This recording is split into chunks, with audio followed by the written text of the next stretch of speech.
We now move on to a very interesting review on financial reporting and analysis called Understanding Cash Flow Statements. This is reading number 26 of the CFA curriculum. So we'll go through a brief introduction of the cash flow statement, understand the three components, namely cash flow from operations, investing, and financing. Understand the very important concepts of free cash flow to firm and free cash flow to equity. Please pay great attention here. And finally, a brief discussion on the various performance ratios involving cash flows. So the cash flow statement, like the income statement, is also periodic in nature. That is, it is defined for 1 quarter or 1 year or one semi-annual period. And it provides information about the financial performance with particular focus to cash receipts and cash outgoes that the company has witnessed during the period. It is categorically separated into operating, investing, and financing activities. So it gives us information about all of these. We studied earlier the concept of accrual accounting that said that both revenues and expenses are not dependent on cash inflows and outflows. Rather, they are more dependent on when the product is delivered and the corresponding expenses.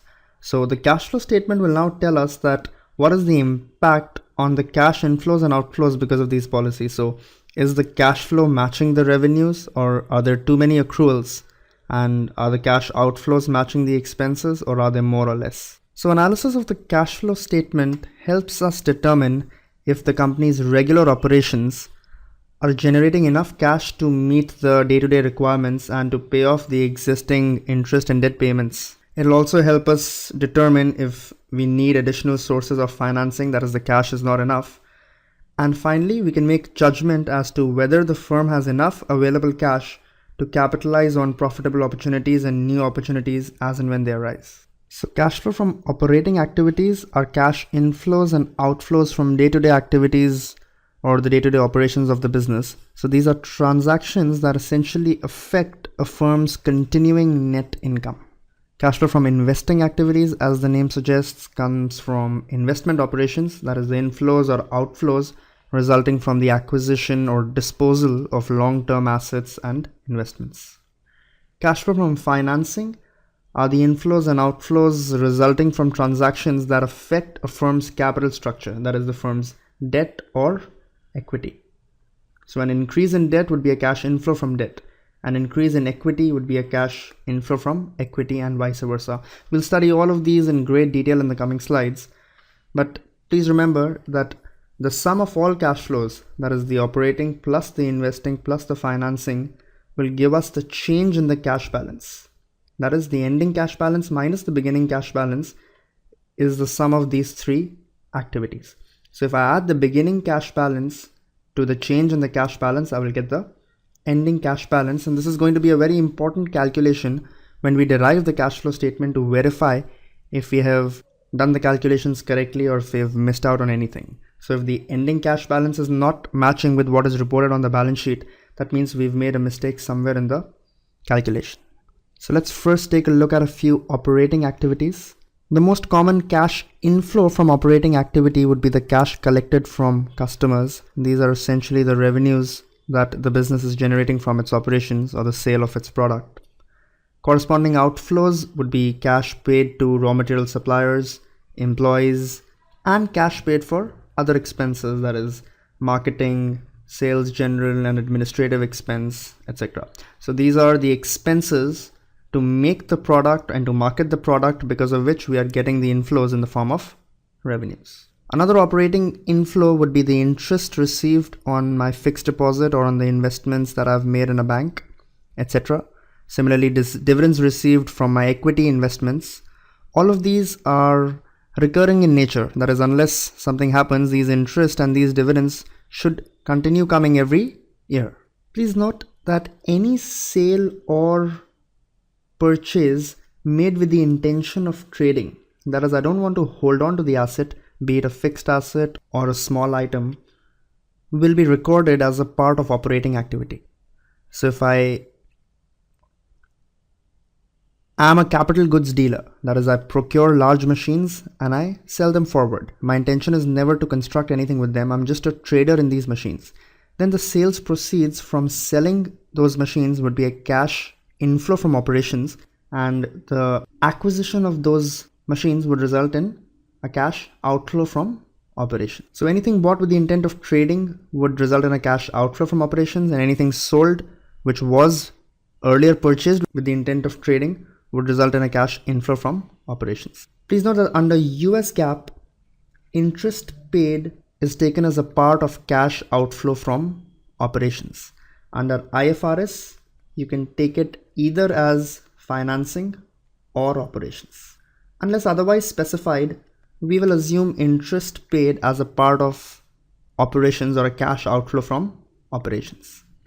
Similarly, taxes paid to the government would also fall under cash outflow from operations. So please remember, these are some examples of operating activities. These activities are assumed to be recurring in nature and form a part of the day-to-day business and the continuing net income of the company. Any sale of fixed assets or acquisition of fixed assets would result in a cash inflow and outflow respectively from investing activity. Sale of long-term debt or equity investments that we have made in the past would result in a cash inflow from investments. If we acquire debt securities or if we acquire equity investments, please note this is not raising financing.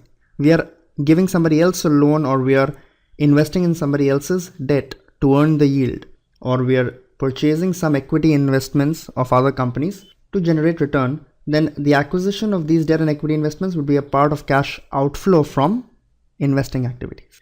If we give somebody else a loan, that is also considered to be an investment in the other person, or it will be a cash outflow from investing activities when that loan is paid back to us. Any principal received from the loans that we have made to others, not the interest. The interest on this loan will be a part of operations, as we saw in the previous slide. When we get back the principal from the loan, it will be considered as a cash inflow from the investing activities. So some examples of what constitute investing activities.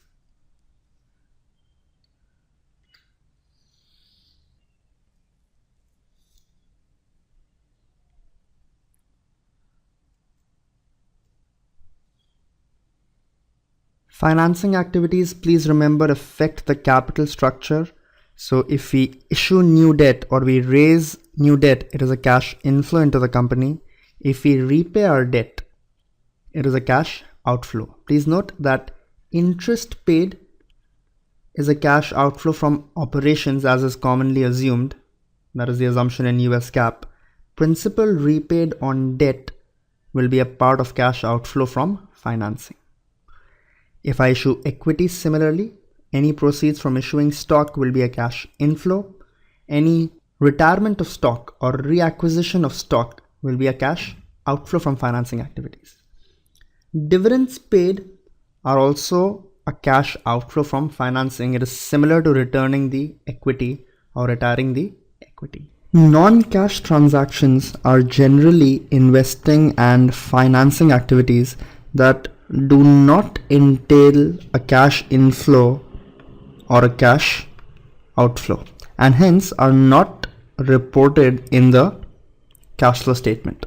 For example, purchasing plant and machinery with financing provided directly by the seller. So I purchased an asset worth $100, but I never paid for this asset. I was simultaneously given a loan by the seller of this plant and machinery to the extent of $100. Please note, this loan is not from a bank or not from an external source. It is the same seller who has sold me the asset and simultaneously given me a loan. So I never had to pay anything. I will repay this obligation over a period in time. At the moment, an asset has come in my books to the tune of $100, and correspondingly a liability has gone up by $100. So this is a non-cash transaction. It will not be recorded in the cash flow statement. Similarly, an exchange of debt for equity, for example, when I exercise my conversion option, so I had debt worth $100, and let's say this debt was convertible into equity. So I exercise that option, so my debt gets extinguished and my equity from whatever level it was will go up by another $100. Again, this transaction does not entail any cash inflow or outflow. You can say there was a debt repayment and simultaneously an equity issuance. So this will again be a non-cash transaction. It will not be represented in the cash flow statement. So guidelines mandate that non-cash transactions that the company has entered into must be disclosed separately in a footnote or in a supplemental schedule so that analysts can make the adjustment accordingly and not include their effects in the cash flow statement, since they never required a cash inflow or an outflow. Now, just for the cash flow from operations, there are two ways of presenting the cash flow from operations. Please note the end result of both methods is the same. The first method is called the direct method, which is more intuitive and easier to understand, but relatively tougher to calculate, as we will see in the examples. So the direct method is presented something like the cash collected from customers, the cash paid to suppliers, normally for raw materials, the cash paid for other operating expenses, SG&A, marketing, employees, etc. Cash paid to debt holders as the interest obligation. Cash paid to government as taxes will be deducted, and the difference will give me my operating cash flow. So quite intuitive, this representation, very easy for the user to understand. However, slightly tougher to calculate, as we will understand. The indirect method is not as intuitive, but is relatively straightforward to calculate. So in the indirect method, we begin with the assumption that net income is cash flow from operations, and we then make adjustments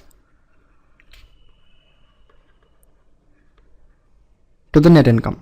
So the beginning assumption is that net income is my CFO. However, there are components of the net income that are not operating in nature. For example, if there is a gain on sale of land or the gain on sale of plant and equipment, then that part of the net income is not operating in nature, so that has to be knocked off. So subtract gains or add losses that came from financing or investing cash flows. For example, any gain from sale of land or loss on plant and equipment, etc. So that's the first adjustment we'll make. Then there are components of the net income that do not entail a cash inflow or an outflow. For example, most companies will have an entry called depreciation. As we studied earlier, depreciation is just an allocation of the expense which comes from accrual accounting. The entire expense for acquiring the plant has already been made. So depreciation is non-cash expense. It needs to be added back. So add back all non-cash charges to the income, like depreciation and amortization if it exists, and subtract all non-cash components of revenue. So if any revenue source was just from accrual accounting and I didn't receive the cash, then that also should be knocked off. Finally, we need to make adjustments because of balance sheet operating accounts, because if my operating accounts are changing, it may indicate that either cash has not come or excess cash has been received. So increase in operating asset accounts indicates a use of cash. So if my accounts receivable, for example, that's an operating asset, goes up, it indicates what? That I did not receive cash. Even though I made the sale, a part of the sale is lying as receivables, even though the sales was a part of the net income that we were assuming was CFO. A part of the sales is still sitting in receivables. So if the account receivables goes up, that means cash hasn't come and it will need to be subtracted. So any increase in operating asset accounts like accounts receivable or inventory will be subtracted. Any decrease in accounts receivable or inventory or operating asset accounts will be added back.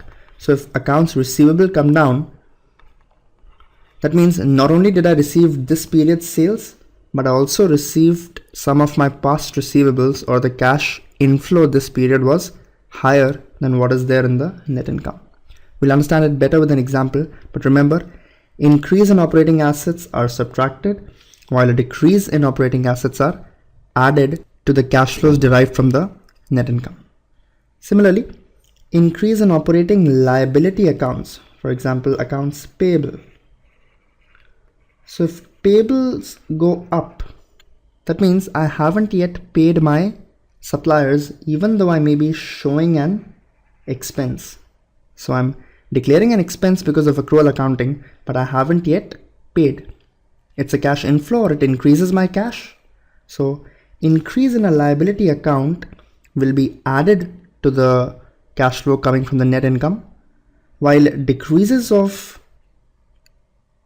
operating liability accounts, that is if the account payable now goes down, that means not only did I pay my expense for this period, I also paid some of earlier periods payables, hence more cash was used up, or decreases in operating liabilities will be subtracted from the cash coming from the net income. So we'll understand this much better with the help of an example, but this is the indirect method of presenting the CFO. It'll look something like this. So we'll start with the assumption that net income is the cash flow from operations. And then we make adjustments for whatever is non-cash or non-operating. So we add back the depreciation, some amount of taxes that we didn't pay, we are adding back. Accounts receivable went up, that means we did not receive, hence we are subtracting it. Similarly, increase in asset accounts are subtracted, decrease in asset accounts are added.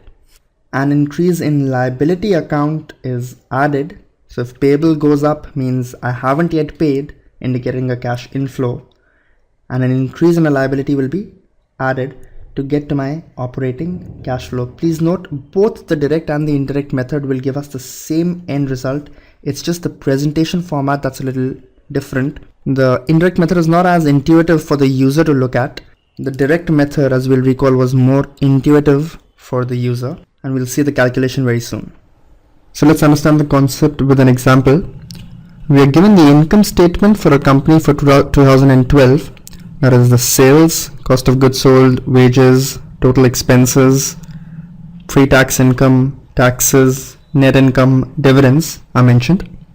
We are also provided with the balance sheet, that is the current assets for 2011 and 12, the non-current assets, goodwill, and the total assets. We're given the liability side as well, current liabilities, non-current liabilities, shareholders' equity, and the total liability that matches the total assets.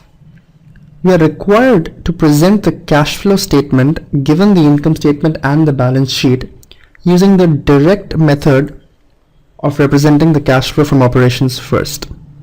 So let's try to derive the cash flow from operations using the direct method.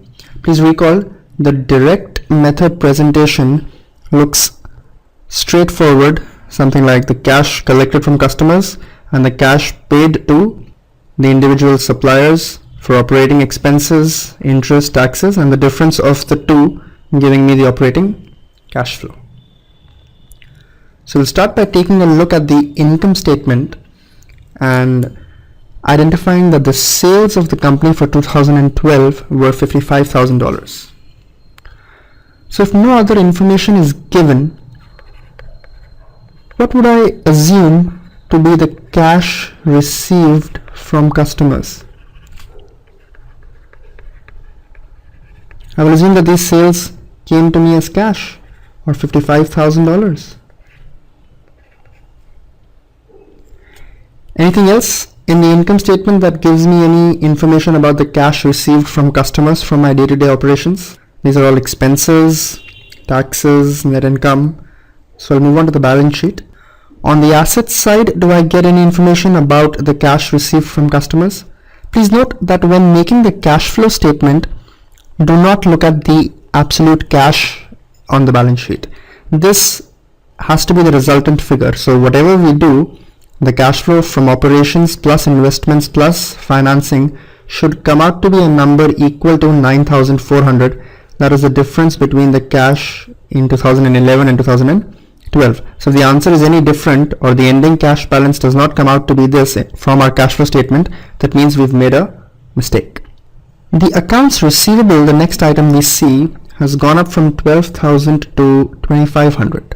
It means that another $2,500 of sales has not come in the form of cash or is pending with customers. So from the cash received from customers, I need to knock off $2,500 as the increase in accounts receivables. That is, the total cash received from customers actually was only $52,500. Let's see if there is anything else that impacts the cash received from customers. Inventory doesn't change that. Non-current assets will mainly affect investing activity. And on the liability side, accounts payable, wages payable are all expense accounts. Bonds, equity will affect cash flow from financing. So I think we've understood that the cash received from customers was to the tune of $52,500. The next item would be the cash paid to suppliers. In the absence of other information, we would assume that $20,000, that is the cost of goods sold, would have been paid to suppliers for making the product, or it will be a number of $20,000.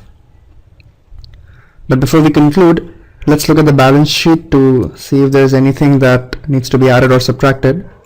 So on the assets side, let's start checking the items that we have already accounted for so that we don't have to look at them again. So accounts receivable has already been incorporated into the cash flow statement. The next item we see on the asset side is that the inventory has gone down from $6,000 to $5,500. Now does this tell us something? Or does it mean that $500 out of that $20,000 was not spent this year? That is, this is last year's inventory that I have drawn upon. So the cash must have been spent last year. I'm just selling the product this year. That is, the total amount was not $20,000. I only must have spent $19,500 as cost of goods sold, since $500 worth of inventory has been drawn down.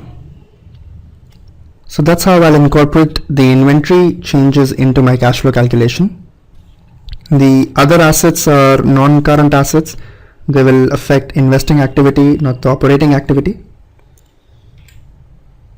And let's see if the liability side of the balance sheet tells me anything new. So here I see that my accounts payable have gone down by $5,500. That is from $9,000. They've come down to $3,500. So what this implies is that not only did I pay this year's dues, I also repaid my earlier outstandings or earlier payables to the extent of an additional $5,500. That is, the total cash paid to suppliers has to be increased by $5,500, by which my receivables, or rather my payables, have come down in this year.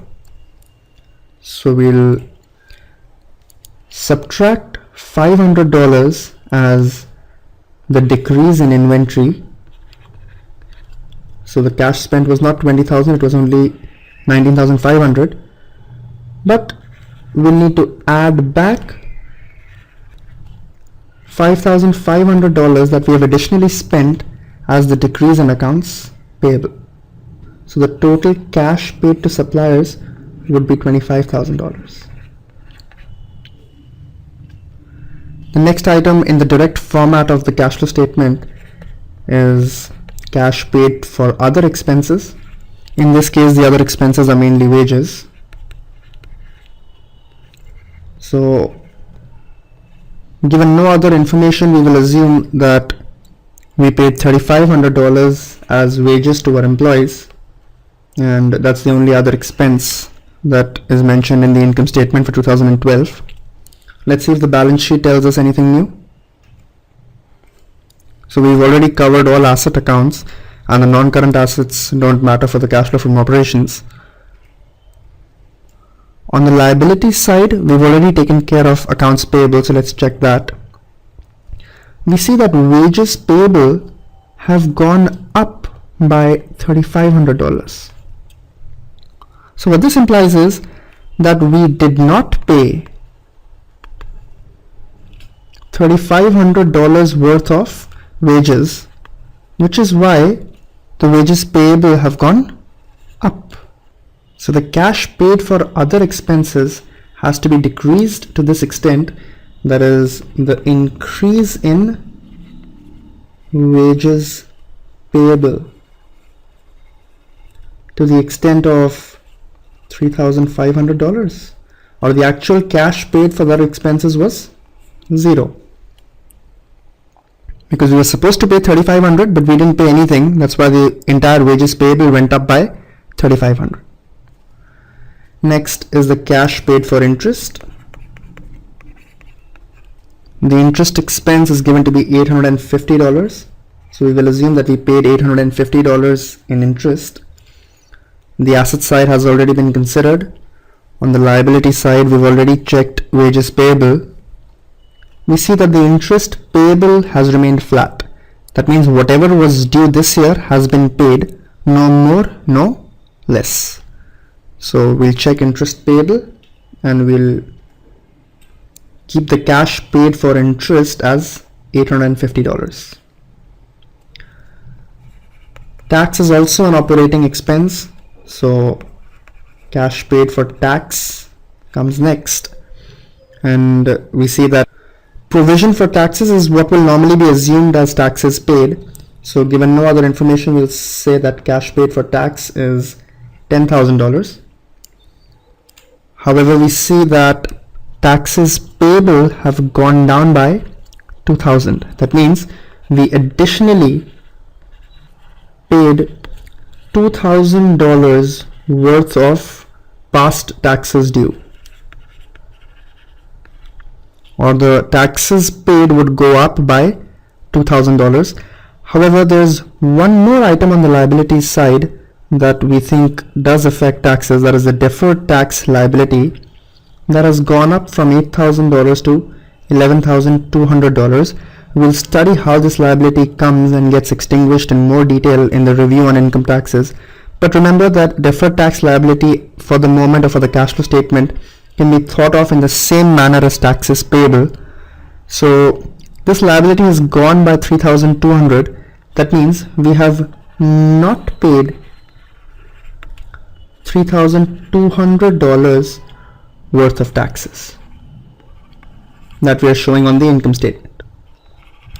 So additional $2,000 because of the taxes payable going down, but less $3,200 because of the deferred tax liability going up. So the cash paid for taxes would be $10,000 plus another $2,000 as the decrease in taxes payable, minus $3,200 to account for the increase in deferred tax liability, which will give us the actual cash paid for tax as $8,800. So if we subtract all the expenses from our cash received from customers, we would get the cash flow from operations. So that will be 52,500 minus 25,000 minus 0 minus 850 minus 8,800. So that comes out to be 52,500 minus 25,000 minus 850 minus 8,800 as $17,850.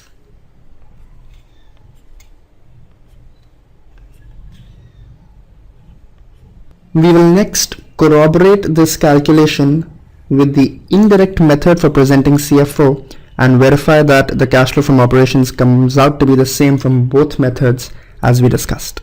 So please recall that in the indirect method, we assume that the net income is cash flow from operations, but we know that it actually is not, and we have to make some adjustments for items that are in the income statement but are not operating in nature. Secondly, items that are in the income statement but are not cash, for example depreciation and amortization. And then we adjust for working capital changes, that is changes to current assets and current liabilities. So in the same example, we'll start with the income statement, and we see that the net income is $27,650. So to begin with, we'll assume that this is the cash flow from operations. However, we see that this income statement has an $8,000 contribution from a gain on sale of land. Even if this gain came in as cash, it is not an operating activity. Sale of land would be an inflow from investments. So this net income has $8,000 contributed from this gain, which needs to be knocked off. So we reduce the additional gain on sale of land and make an adjustment of minus $8,000. We also see that the income statement has a depreciation expense of $1,000. Please note that this expense is not a cash expense.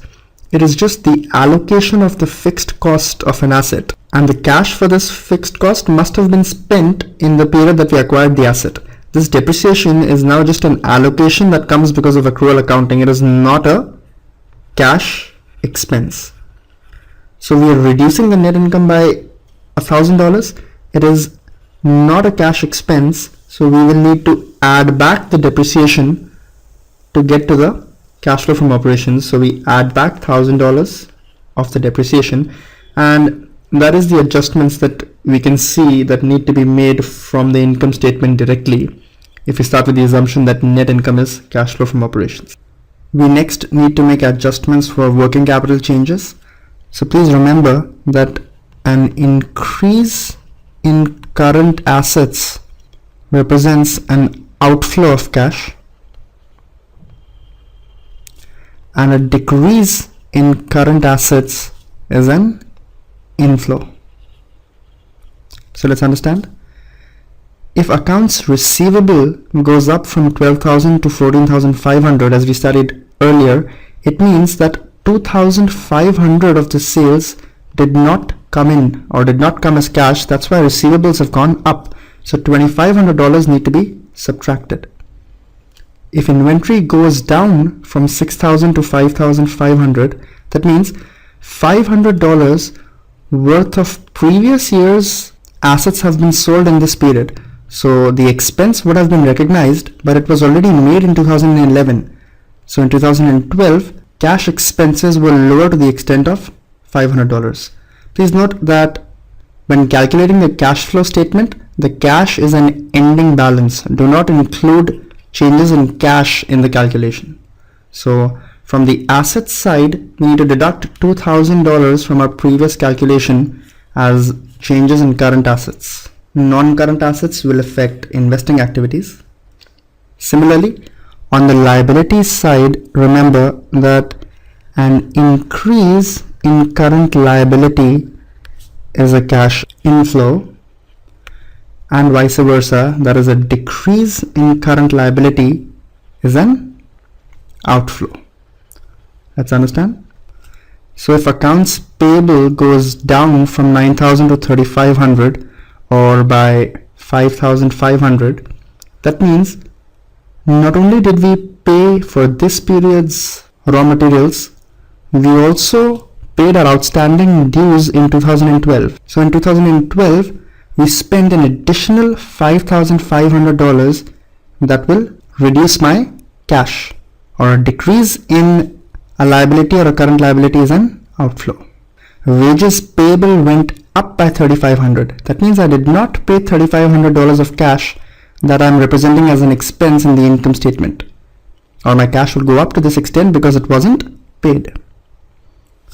Taxes payable came down by $2,000. That is, not only did I pay the taxes for this period, I also paid another $2,000 of tax due from previous years. deferred tax liability, as we understood, going up means we did not pay tax. Our liability of tax has gone up to the tune of 3,200. So from the liability side, we see that we need to make a total adjustment of minus 5,500 plus 3,500 minus 2,000 plus 3,200. That is a net figure of minus $800. Please note that dividends payable and other items of the liability side will affect cash flow from financing, not operations. So if we sum the various adjustments, $800 negative from the liability side, $2,000 negative from the asset side, change in assets is a $2,000 negative, change in liabilities is a $800 negative. We will get the cash flow from operations as 27650 minus 8,000 plus 1,000 minus 2,800 as 17,850. Please note this is the same calculation that we had derived using the direct method, and now we've represented it using the indirect method.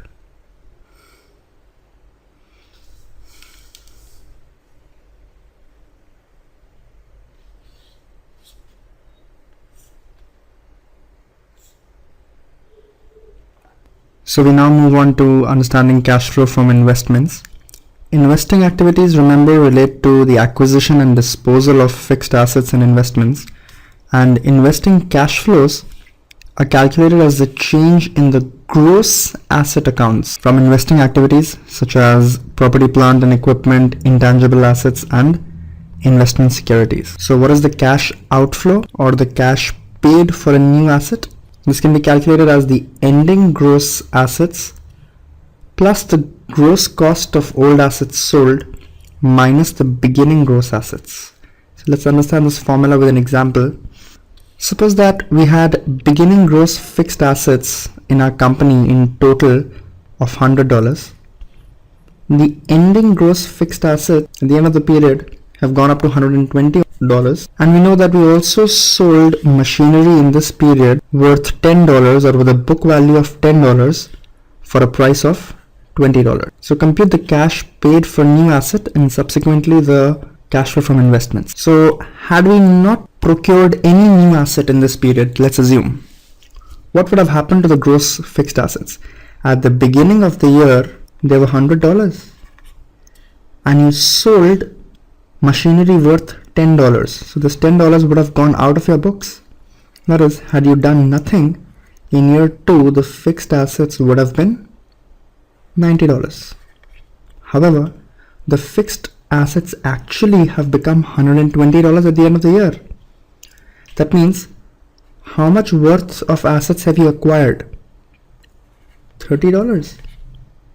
And that's what this formula also tells us, that the cash paid for the new asset is your ending gross assets plus the cost of old assets sold, that is $10 worth of old asset that we have sold, minus the beginning gross assets that are $100, which will give us $30.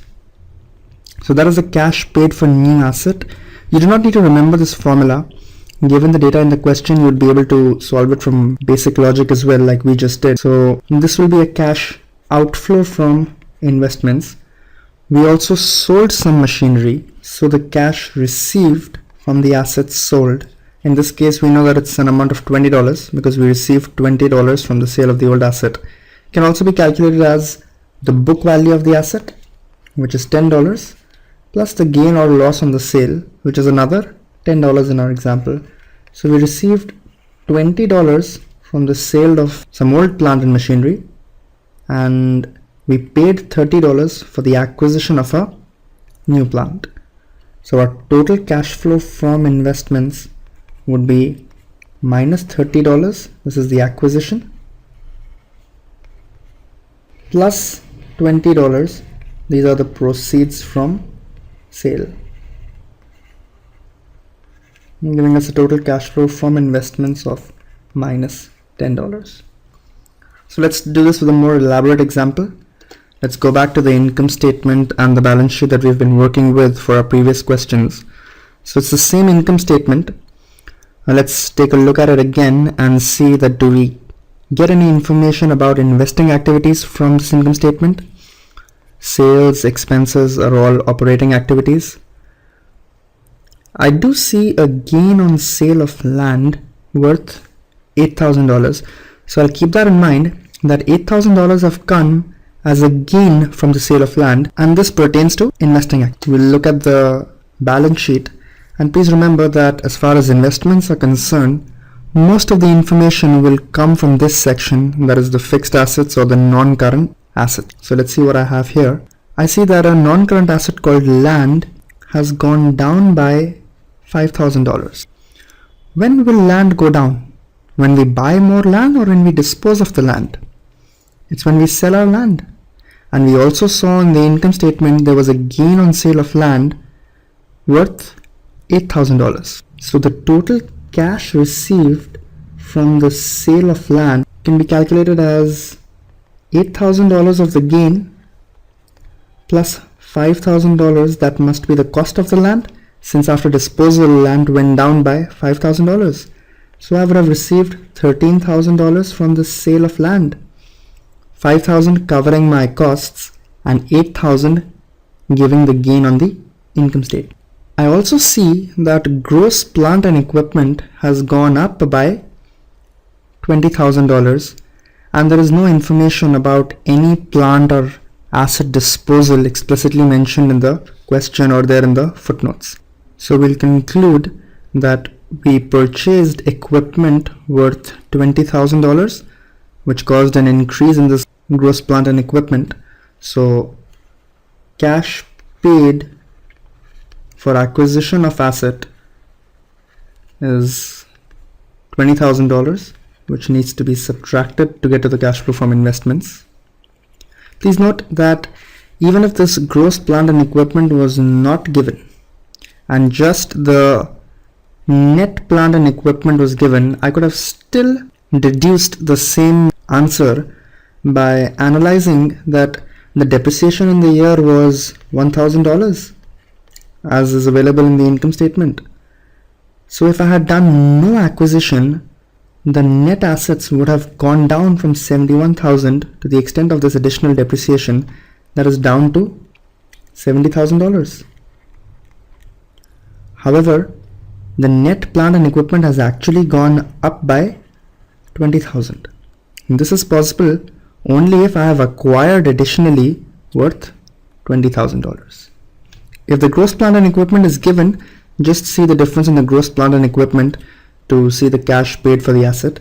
However, if it's not given, then you can use this analysis to deduce the cash paid from the net plant and equipment as well. So we can derive the total cash flow from investing as $13,000 minus $20,000, that is minus nothing on the liability side that tells me about any investing activity. So we see that the cash flow from investment is minus $7,000. The last remaining category is cash flow from financing.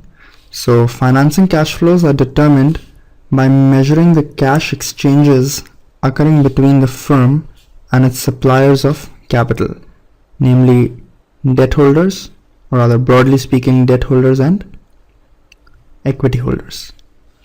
Now in calculating cash flow from financing, just be careful that interest paid is technically speaking a cash flow to debt holders, but in US GAAP it is included under cash flow from operations, and we said earlier that unless otherwise specified, we will assume interest paid is a cash flow from operations.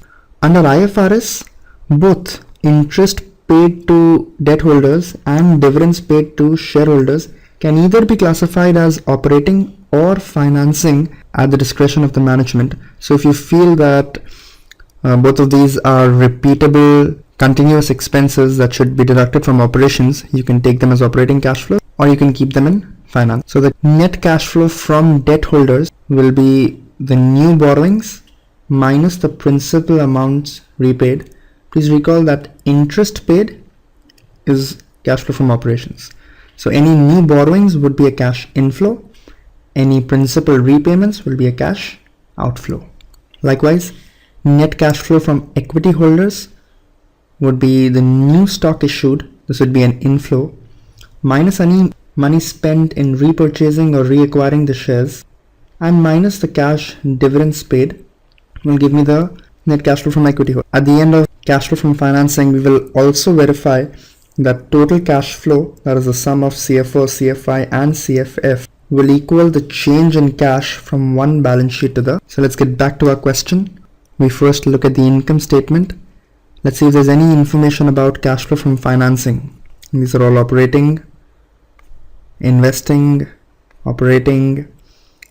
The company did declare dividends of around $25,000. So common dividends declared are going to reduce or will be a cash outflow from financing. The asset side of the balance sheet was all considered in operating or investing activities. And please remember, the bulk of the information about financing is going to come from the non-current liabilities section. We also see, however, that dividends payable have gone up by 1,500. So not the entire 24,950 was paid out. 500 of these have been kept as payables. That is why the payables have gone up by 500. So the actual dividends paid were only to the tune of $24,450. Bonds outstanding went down by $2,000, implying that we repaid our debt to the tune of $2,000. This will again be a cash outflow, both dividends paid and debt repaid. We issued common stock worth $25,000. So this would represent an inflow from equity holders. So common stock issuance to the tune of $25,000. Please note that retained earnings will not be used in the cash flow from financing calculation. Retained earnings come from net income, which includes operating and investing impacts, which has already been considered. So we can calculate the total cash flow from financing as the money coming in from common stock issuance minus the debt repaid minus the dividends paid as 25,000 minus 24,450 minus 2,000 equaling minus $1,450. So we've calculated all the three cash flows, the cash flow from operations first using two methods, the cash flow from investments and the cash flow from financing. We can sum these three and now verify that the sum should equal the change in cash. This is a solution to the cash flow from financing. And we can depict the total cash flows as from operations $17,850, from investments minus $7,000 and $1,450 going out in financing, giving us the total cash flow of $9,400. And please recall, this is exactly the amount by which cash has gone up in the balance sheet from 2011 to 2012. That is $9,400. Had we made a mistake in the cash flow calculations, these numbers probably would not have matched. We now move on to a very important classification called free cash flow to firm, or FCFF. So FCFF is the cash available to all suppliers of capital. That is the cash generated by the firm before any debt holders or any equity has been paid any money.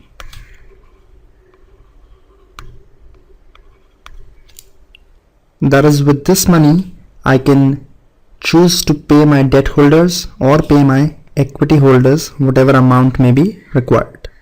FCFF can also be thought of as the cash generated by the asset agnostic of the capital structure, that is how much debt or how much equity the company has taken. Let's understand an example. So let's say there are two companies, company A and company B, in the same business. Both required $100 of assets to start the business. Company A chose to fund the business entirely through equity, whereas Company B took debt of $50 and put $50 of equity to start off the company. Both assets are the same, the industry is the same, the business practically is the same. So if A generated sales of $100, our guess would be that B also generated sales of $100. Whether you've taken debt or you've not taken debt would not change the quality of your product and the quality of sales. Similarly, the operating expenses for doing the sales would remain the same. Let's assume $50 for each company. For Company A, this would also be the resultant cash flow, assuming all the sales and expenses were cash. But for Company B, there would be an additional expense or called interest expense to the tune of $10. Let's say 20% is the interest payable on the debt. So the cash for Company B would be $40. Now, even though Company B is generating lower cash and Company A is generating higher cash, please note that there is no difference in the two assets. So if we compare the total cash flow, we may get the wrong picture. But if we compare the free cash flow to firm, that is the cash available before any debt or equity has been paid, for Company A, it will be $50. Because this is the cash from sales and I've only met the operating expenses. I haven't paid any debt or any equity. There is no debt, so I will have to pay no debt, but I haven't yet paid my equity holders either. So this is the cash, that is $50 is available that I can pay to my equity holders if I want. Similarly, the free cash flow to firm for Company B would also be $50. This 50 becomes 40 when I pay $10 to my debt holders. But free cash flow to firm, please recall, is calculated as the cash available to all suppliers of capital, that is before any debt or equity is paid. So if I see the free cash flow to firm for Company B will also be 100 minus 50 as 50. So this proves that the two assets have similar performance. Company B has some of the cash eaten away in interest cost, whereas Company A has no interest expense. So if we were to compare the performance of the assets, free cash flow to firm would be a better measure to judge that which asset is producing more cash and which asset is producing less. So how can we compute the free cash flow to firm? If we start with the cash flow from operations, they mainly contain of all operating activities, that is sales, expenses. However, in US GAAP, cash flow from operations would have also additionally deducted the interest expense. So we want to see the cash available before any interest has been paid. So we will add back the interest expense, but if we pay no interest, we will get no associated tax benefit also. So we will multiply it with 1 minus the tax rate to take away the tax benefit. To see a detailed explanation on why we multiply this with 1 minus tax, you can please read the third session on reading number 25, that is understanding the income statements, to get more clarity. So this will be the cash available from operating activities excluding interest. If I subtract the capex or I subtract the fixed capital investment, that is I add the cash flow from investments, whatever cash is remaining is all available to be paid to my debt holders and equity holders. With the cash that is generated from operations and after funding my investments is all available to be paid to the debt holders and equity holders. So this will be called the free cash flow to firm. In some representations, we split CFO in more detail, that is, we call it the net income plus the non-cash charges minus the working capital investment, that is the change in working capital that we studied, and we replace the CFO with these three terms to calculate the free cash flow to firm. So this is the first formula. It is the cash flow from operations plus interest into 1 minus the tax minus the fixed capital investment or the cash spent in acquiring assets. I can split the CFO as net income plus non-cash charges minus the working capital investment, and also depict the formula in this format. So both mean exactly the same thing. Both of these is cash available to both my equity holders and debt holders.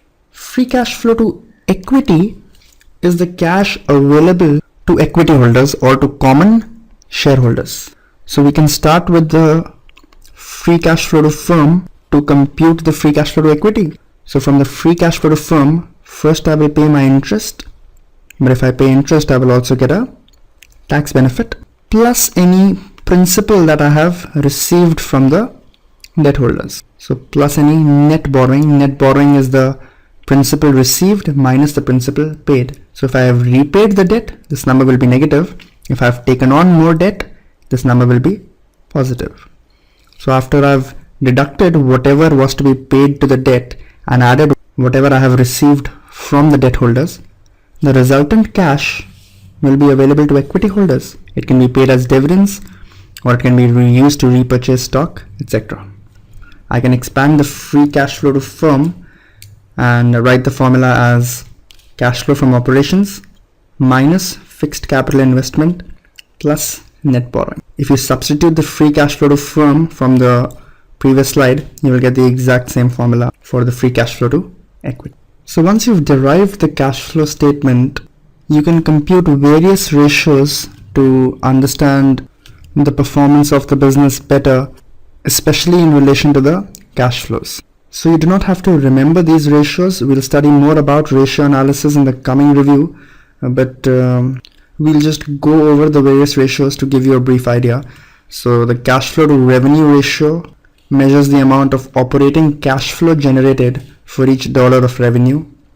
The cash return on assets is calculated as the cash flow from operations upon the average total assets. The cash return on equity similarly would be the cash flow from operations upon average total equity. The cash to income ratio is also another interesting ratio, which tells us that is the operating income actually coming in the form of cash flow from operations, or is most of the income getting lost in accounts receivable and other accruals. Debt coverage ratio shows the cash flow from operations on total debt. Interest coverage ratio is the cash flow from operation plus interest plus taxes, that is cash available to pay my interest upon the interest paid. Similar to the EBIT coverage ratio that we'll study in the next review. Reinvestment ratio is the cash flow from operations upon the cash invested in long-term assets. Debt payment ratio is the CFO upon long-term debt repayment.